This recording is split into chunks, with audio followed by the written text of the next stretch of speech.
BCom second semester का business accounting का आपको यहाँ पास क्वेश्चंस पेपर देखने को मिल जाएगा, जो कि मोस्ट इम्पोर्टेंट क्वेश्चंस है, जो कि आपका एग्जाम 2026 से है। ठीक है, 26-25 से है। तो ये questions paper BCom second semester student के लिए वेरी वेरी इंपॉर्टेंट होने वाले हैं। तो ये क्वेश्चंस को इंटर जरूर देखिएगा, क्योंकि वीडियो के लास्ट में हम 10 मार्क के क्वेश्चंस को डिस्कस करेंगे। ठीक है, तो सबसे पहले यहाँ पर हम एमसीक्यू क्वेश्चन देखेंगे। तो सबसे पहले आपको यहाँ पास बहुविकल्पी प्रश्न देखने को मिल रहा होगा, 1 मार्क का है। तो यहाँ पास प्रश्न देखिए, साझेदारी संलेख के अभाव में साझेदारों का लाभ एवं हानि अनुपात क्या होता है। एक शब्द में इसका आंसर आपको यहाँ पास देना होगा, जो कि आपका यहाँ पर जितने भी क्वेश्चन है 1 मार्क के हैं। तो एक शब्द में आपको इसका आंसर देना होगा। तो यहाँ पास जितने भी क्वेश्चन है आप इसको अच्छे से देख सकते हैं।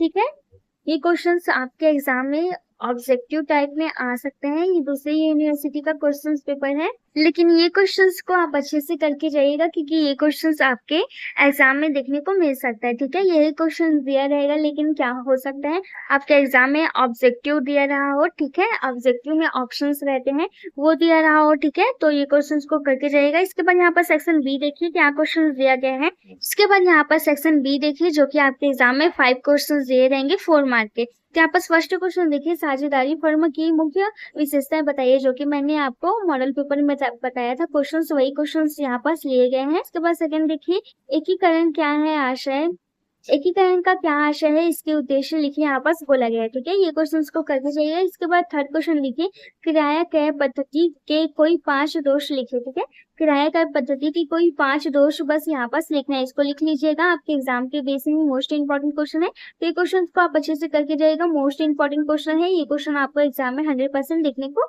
मिल सकता है। ठीक है, अच्छे से करके जाइएगा ये क्वेश्चन। इसके बाद यहाँ पास नेक्स्ट क्वेश्चन देखिए, शाखा और विभाग में क्या अंतर है। ठीक है, शाखा और विभाग में क्या अंतर है यहाँ पास पूछा गया है, फोर्थ क्वेश्चन। इसके बाद फिफ्थ क्वेश्चन देखिए, यहाँ पास आपको कौन सा क्वेश्चन देखने मिलेगा, मैथ्स वाला आपको यहाँ पास क्वेश्चन देखने को मिलेगा। तो ये क्वेश्चन को आप अच्छे से पढ़ के जाइएगा। ये आपके मॉडल पेपर में मैथ्स वाला क्वेश्चन नहीं दिया रहता है, ध्यान रखिएगा। आपके जो मॉडल पेपर है उसमें मैथ्स वाला क्वेश्चन नहीं दिया रहता है। ये क्वेश्चन को आप अच्छे से रख के जाइएगा, ये क्वेश्चन आपके एग्जाम में आ सकता है। ठीक है, इसके बाद हम सेशन सी देखेंगे, जो कि आपके एग्जाम में 10 मार्क का क्वेश्चन रहेगा। हर एक यूनिट से 10 मार्क का क्वेश्चंस रहेंगे, उसमें से एक क्वेश्चन को आपको बनाना रहेगा। तो सबसे पहले यहाँ पर फर्स्ट यूनिट से क्वेश्चन देखिए, मैथ्स वाला यहाँ पर क्वेश्चन दिया गया है। 3:2 अनुपात में लाभ बांटते हुए राहुल और सोनू साझेदार हैं। ठीक है, 1 अप्रैल 2025 को उनका तिचट्टा निम्न प्रकार है, यहाँ पर दिया गया है। आप ये क्वेश्चंस को अच्छे से पढ़ के जाइएगा। ये क्वेश्चन न्यूमेरिकल टाइप के क्वेश्चन है, ये क्वेश्चन आपके एग्जाम में 100% देखने को मिल सकता है। इसके बाद इसके आगे का यहाँ पर बी नंबर में सी डी ई में यहाँ पास दिया गया है, आप देख सकते हैं। ठीक है, बहुत ही ज्यादा लॉन्ग यहाँ पास दे दिया गया है। इसके बाद इसके और में तो ये क्वेश्चंस को आप अच्छे से करके जाइएगा, आपके एग्जाम में इस टाइप के क्वेश्चंस देखने को मिल सकते हैं। इसके बाद नेक्स्ट आपको और में क्वेश्चंस देखने को मिले, एक साझेदार किस प्रकार का अवकाश ग्रहण करता है। जब कोई साझेदार ग्रहण करता है तो क्या सब समस्या उत्पन्न होती है। अवकाश ग्रहण करने वाले साझेदार को भुगतान होने वाली राशि की गणना कैसे की जाती है, यहाँ पर पूछा गया है। तो ये जो आपका और में क्वेश्चन दिया गया है, आप इसको अच्छे से बनाइएगा। इसके बाद यहाँ पर सेकंड यूनिट से क्वेश्चन लिया गया है। यहाँ पर देखिए, गुप्ता और शर्मा जो अलग अलग एकांकी व्यापारी के रूप में व्यवसाय चला रहे थे, 1 अप्रैल 2025 को एकीकरण के लिए समझौता किया। उन्होंने व्यापार का गुप्ता शर्मा नाम रखते हुए निम्न अनुसार शर्तें तय की। कौन कौन सी शर्तें तय की, यहाँ पास आपको दिया गया है। तो यहाँ पास से आप शर्तें देख सकते हैं। ये क्वेश्चंस की तैयारी आप एग्जाम के लिए कर सकते हैं। ठीक है, इंपॉर्टेंट है, ये क्वेश्चंस को अच्छे से करके जाइएगा। यहाँ पास से कॉलम करके दे दिया गया है आपके एग्जाम में, यहाँ पास आप देख सकते हैं। ठीक है, तो आप यहाँ पास से बना सकते हैं।